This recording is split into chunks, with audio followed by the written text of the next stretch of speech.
the elder brother of the Hawaiian people.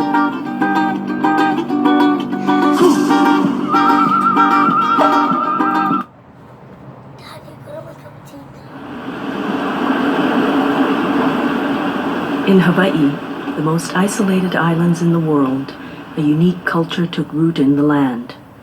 The first Polynesians found running streams and broad valleys.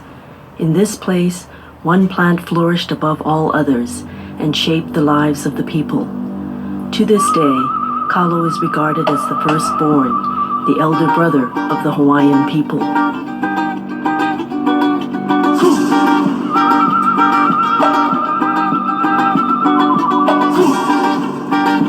Dedicated to all you Hawaiians.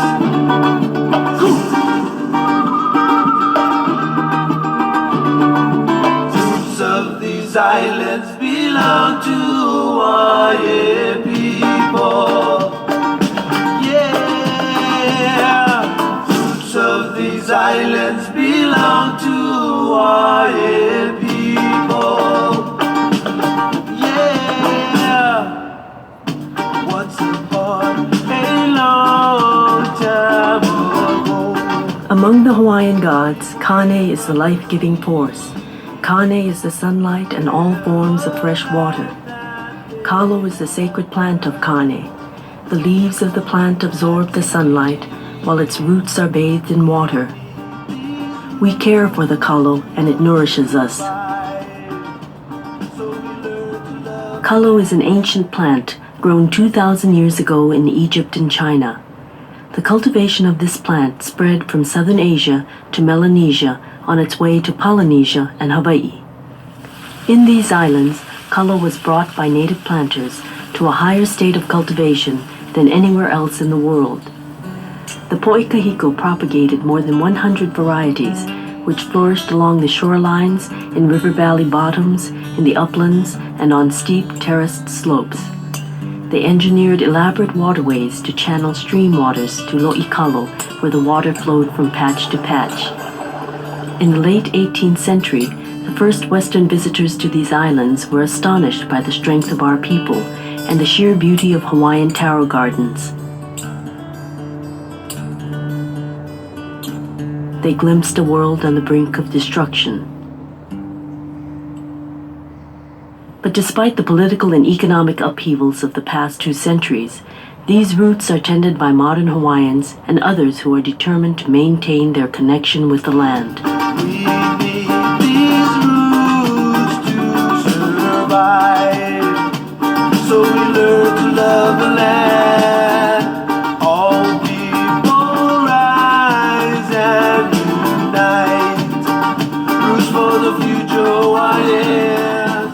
Waipio Valley is a famous taro growing area. Waipio once had its own poi factory, and so much taro that it was hauled out of the valley by mule trains and delivered to other poi factories on the island of Hawaii. Although the valley has experienced periodic floods and occasional tidal waves, Kalo cultivation remains rooted in the land.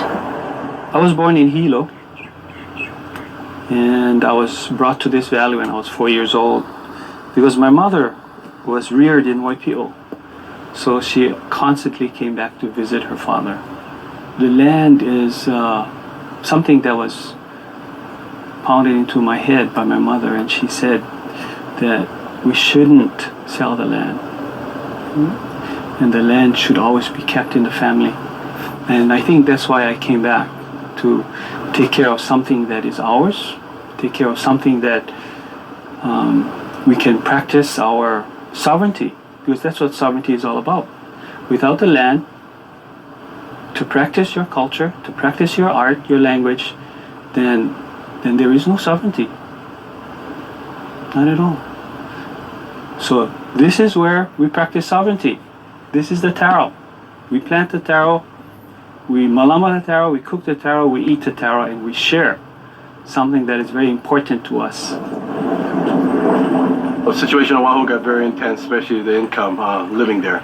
And we had the opportunity to move here, jobs available here. But as far as this piece right here, it belongs to the Kiko'olani family. My wife and I have come down here and we've basically just opened it up through hard work and labor. Also, we bring a lot of our students down. My wife is a language teacher and Hawaiian studies teacher at Wanaka High School. So she brings a lot of her students down here, and they've helped to kokua. Each loi has a name. It's given a personality. So I know who it is. This first loi here is called Kamua Oloho. It's the first one to be remade again, so it's the first one to live again. The next one over there is Ho'ulu'ai, to cause food growth. Yeah, that one over there. This one's Ho'omana, to cause strength. And Alolike working together. Sometimes you get all excited, I should be further along, but hey, I'm glad with what we're doing, and with the help of the Akua and our Amakua and all the youth that come, the Keiki and the Kamali'i and everybody, you know, we were able to slowly put it together. And every time when we plant, every time we put the huli back in the ground, we're recommitting ourselves to the Aina, to our families, to our older brother Halo and Nakalau Kapalili, which is the Kalo, to our gods Kane, Lono, Kanlo, and Ku, to ourselves, to the Lahui. Nurtured by the abundant streams of Waialeale, Hanalei is one of Kauai's traditional taro regions. Here, the single largest producer of taro in the state, is located within a bird sanctuary managed by the U.S. Fish and Wildlife Service. We grow about 25 acres constantly because of the fish and wildlife, the agreement that we have, that we need to coexist with the endangered birds. We need to leave right after harvest our field fallow. That's why it's good to have a lot of fields open. As far as production, we harvest about 200 bags a week, and figured it out, you know, that's about 16,000 pounds a week. So the market is there. I think why we are at this level is because I think of the area that we're in, the location. You can have the best land for growing taro, but if you don't have water, it's very hard. And because we have the water, I think that's the key, nothing else. The Hawaiian farmers of Hanalei, a group of families from this area, negotiated a lease with the estate that owns Waipa, a valley that adjoins Hanalei. They are developing an economic base for their community centered on kalo and poi production. Hanalei produces the majority of the taro in the state. It has high rainfall, it's an ideal area. And we always felt strongly that a finished product of poi should be going out of Hanalei. And we wanted to create a good quality poi and basically put it back on the tables at an affordable price. Right now we're up to about upwards of 1,000 pounds of poi a week, strictly with volunteer labor. We're still at a cottage industry level, but we've learned the poi making process very well. And I think we are very close to actually be ready to go into a full-scale mill. Each week, fresh poi is delivered to Kupuna in the Hanalei area. Some of the families that eat our poi take about 25 pounds a week on a regular basis, 25 pounds of poi. Aloha, Uncle. If they were to go to the market and buy poi, that would cost them upwards of $75 a week. And with the economic situation, financial situation of the Hawaiian people, that's a ridiculous thing to ask. So it's very important to get this poi back in their diet as a staple food, because it's one of the healthiest starches in the world. Cheryl Alapai and her father Sam Mahuiki managed the taro patches at Waipa. We came here because of we wanted to farm in the event that the economy would get so bad where people had to cut out their own living, and we would have a land base for people to do whatever just to subsist. And then we just went for it. Figured that if we're going to do anything in our lifetime, then we should do this. And now I'm kind of happy about planting taro, and it's just every day I want to be here, I don't want to do nothing else. And you see everything grow. And where the people be crying wherever they at and say, oh, boy shot his and I'm over here smiling. When I first started, I had to psych myself up to like working in the patch because I didn't have the same love that my dad does.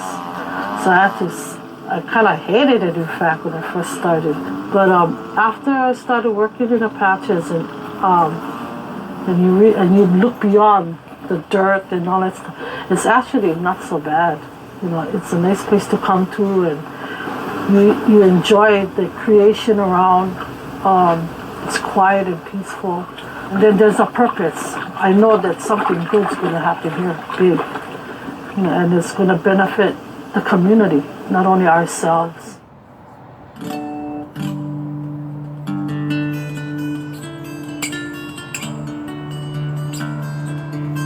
Famous taro growing communities once thrived in these islands. It is estimated that at the time of Western contact in 1778, more than 20,000 acres were in Kalo cultivation, sustaining a population now thought to be near 1 million. Today, there are less than 400 acres of Kalo in the islands. From the moment of contact, both the native population and the production of Kalo began to decline. In the mid-1800s, the ancient communal land system was replaced with the Western concept of private property ownership. Less than 1% of the land was distributed to the Maka'ainana in small kuleana parcels, and fewer than 1/3 of the eligible male population received kuleana awards. By the turn of the century, 67% of the land had passed out of native hands.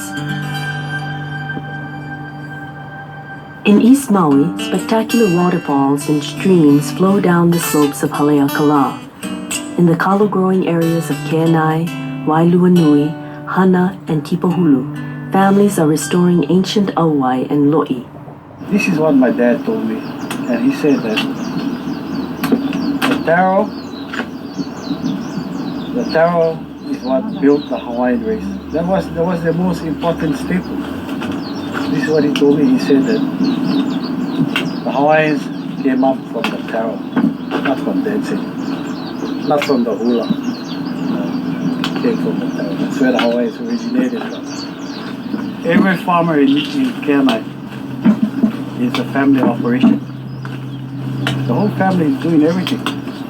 You know, grandchildren up to the oldest one, you know. So, because we were brought up on this land, and because we were raised up on it, definitely there's the love in the heart for Aina, you know. All my children were raised up on this farm. Having my grandchildren come down and play in the mud and get covered from head to toe. Oh yes, all my children, even my grandchildren. Hopefully I can pass on to them the love, and I know we have so far passed on the love for the land.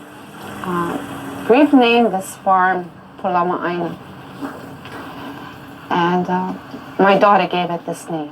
And Pulama'aina means to cherish the land. When I finally did decide to come home, we had the hardest time to even adjust to this kind of life coming from Honolulu. And but it took me like about 10 or 15 years before I can really get into it, you know. And now that I'm here, I'm getting very concerned about having somebody to take over when I retire too, you know.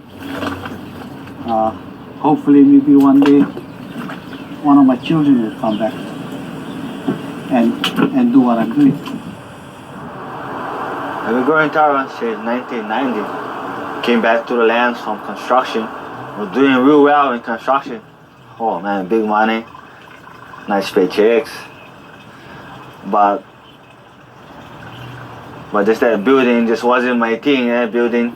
So then I said, forget it, and came back to the country. We have family land here. I had the first choice to it. I guess because I like to work. Because you gotta like to work to stay here. Oh yes, I love to do this. It's all pleasure. It's like exercising. This. Keep yourself strong. I have 39 lois right now open, and going to open more. Kerala is a very special place, man. Look around you. You don't see buildings around you. You don't see hotels. You don't see street lights and I hope to keep it this way. Once a major taro-growing region, the valleys of West Maui had large flowing streams and lo'i running from deep in the valleys to the shorelines. 3 years ago, there were just 4 or 5 lo'i in this whole valley region. Today, there are approximately 100 plus taro patches in this region. So we can see that there's been a logical progression back into taro farming. This particular area of Kalo Valley is called Kaulu. There are a number of kuleana lands here in this area. A lot of the lands in these valley areas are owned by families, and they have to learn to live together and appreciate one another. And the only way they can do that is by working together. And when you work the land, you become close with one another because you have to cooperate with one another. And I think that's what kuleana lands are for people who have the land to come back and to make use of the land so that they can feed their family. Now, a lot of people come up to my place and say, "Oh, gee, what a beautiful place." Well, it goes beyond that. You have to work in order to make the place nice. And I've gone to many valley areas throughout the island of Maui. And each kuleana, each small kuleana is significant because of the beauty it has. And you appreciate going there when you see that it's well kept and taken care of because it shows love, it means love. When this whole place was in Loi systems, I was about 9 years old, but when I was a kid, I was a pilau, pilau kid, they used to call me. I never liked working taro patches. I used to run away. My grandma, my dad, my uncle, and my grandpa. That's what they used to do for a living. Udah taro, harvest the taro, plant, clean weeds. And my grandma couldn't handle it no more. Then my dad started getting older, back injuries, then left it to my uncle. And when you have 5 acres, one man, you can't do all the job by yourself. And kids nowadays, they don't want to work in taro patches anymore. So I was the lucky one to choose it. So now this is what I'm doing for a living. Taro 100% all the way. I'm Japanese, but I get Hawaiian in me. But what makes me more Hawaiian is the taro patches. I still working hard in here. Right now I'm 20 years old, and I get my daughter for take care, and she keep me busy, But good I stay into taro, She can grow up in this kind of environment and she can think. And she start going to school. She know the changes and stuff, and it's good for kids. Through the years, pests, floods, and urban pressures created shortages of taro and poi. The pest threatening taro today is the golden apple snail, which first appeared on Maui about 5 years ago. There is an industry on most of the islands where people grow these snails for escargot to sell to the hotels. They at first weeded all of our patches, they ate that first, and now with them multiplying into the billions, they have eaten our taro. The only way that you can eradicate this snail is by doing it by hand. Stripping off the cluster of eggs that are on the leaves of the stems of the taro leaf and plucking the snails out one by one from the taro patch. And it is a real problem. It's time consuming, but it has to be done. While the state tests a chemical solution, East Maui taro farmers are experimenting with a natural predator, the cayuga duck. We hope that we can use the ducks successfully because you can continue to use them without any danger to any other part of our ecology if we control them to the point where they don't intermingle in the wild. On rural Molokai, elements of the traditional subsistence lifestyle are being maintained by farmers in the wet east end of the island and by homesteaders in upland lots at Ho'olehua. As you notice, Molokai red dirt. Not only taro do we grow, but taro is our main product. We enjoy being homesteaders and try to utilize our land. We have ample supply of water, and that is the main thing. Anything can grow in Ho'olehua. I'm a taro patch girl. I came from Laia, and I work closely with my dad. That's why I know a lot about taro. And I find that that you can eat almost everything of the taro, the plant. There's the leaves that you can lavalo, and they roast it and cook it, or you can make lau, the flour. We call it the bud. Yeah, my auntie used to, and my tutu used to tell me, cut that and we cook it with a piece of pork.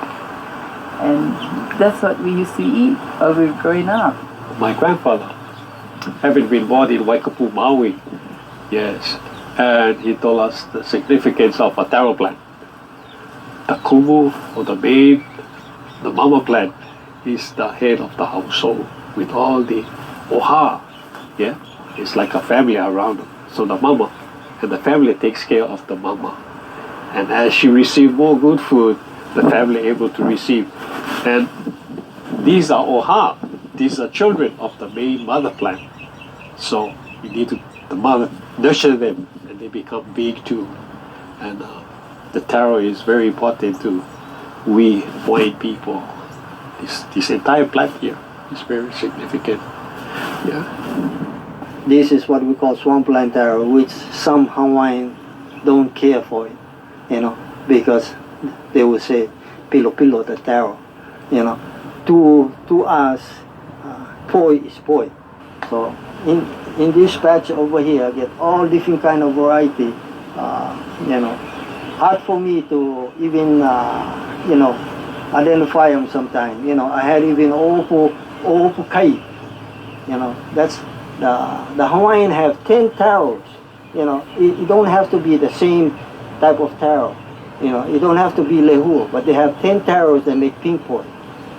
From dark pink to lighter pink.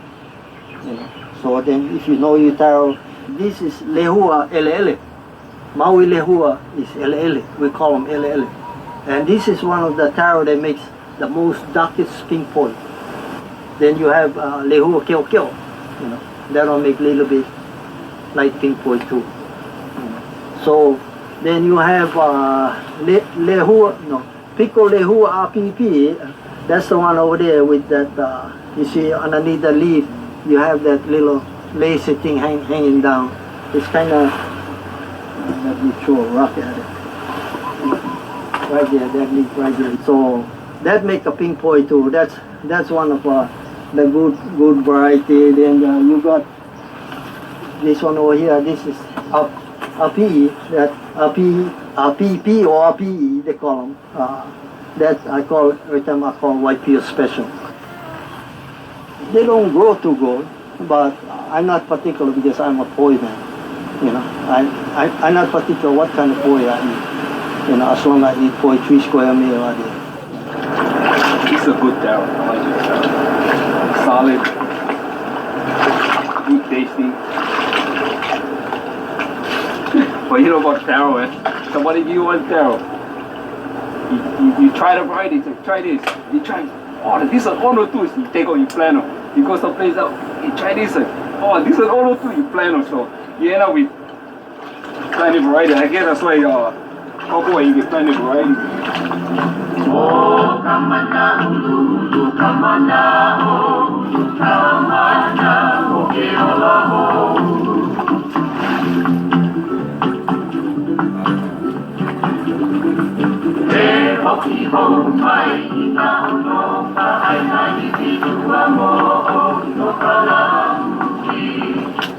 I think this is the fun part. Harvesting.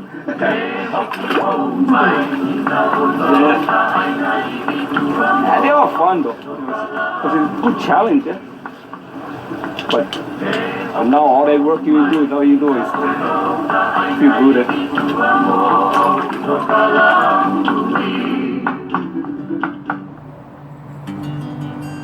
In the chants that we chant about Taro, it starts off with naming all the elements of water.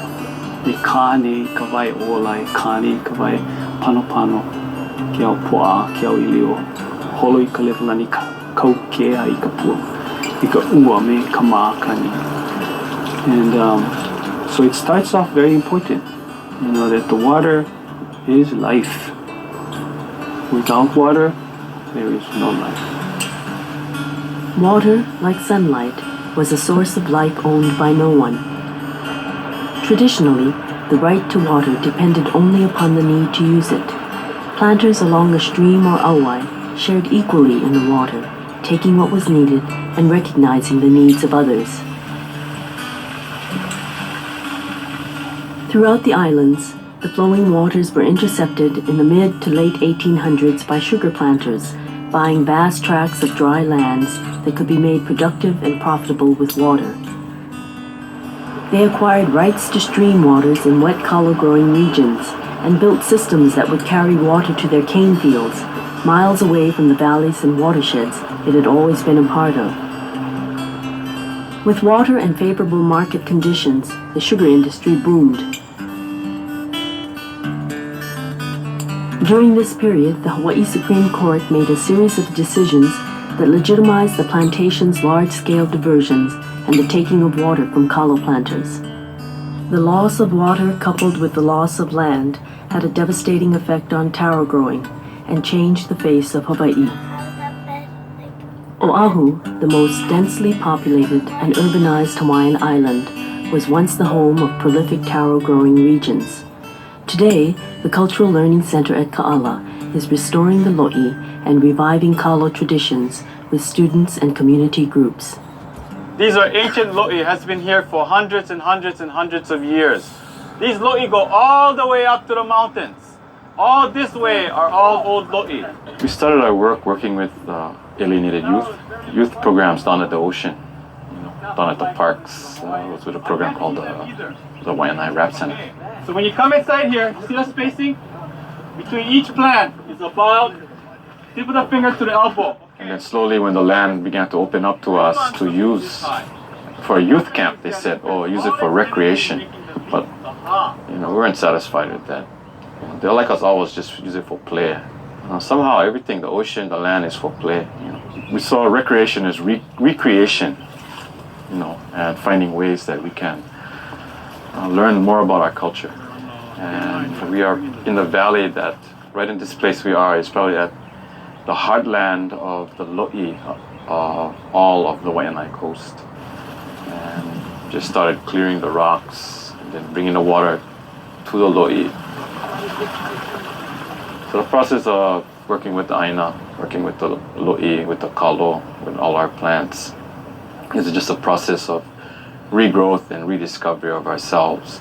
So we just try to let these rocks in the water and the plants try and teach us how to live, in that balance, that kind of harmony. The valleys of windward Oahu and the powerful flowing streams of this region once supported large numbers of people who cultivated kalo. This place is called Hakipu'u.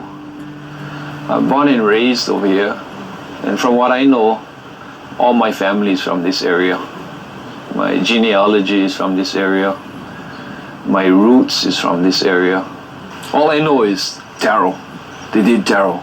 They pound poi. People needed to eat.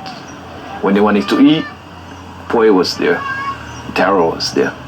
Times was hard, they could dig into the bowl of poi, and that basic, the starch. So, you know, they kept their bowl of poi full, and that, you know, kept them going. In the olden days, there were a lot of help, you know, the grandparents around, the aunties and uncles, the cousins, the real ohana, you know, there was ohana concept, and everybody had a hand in it. In my time right now is kind of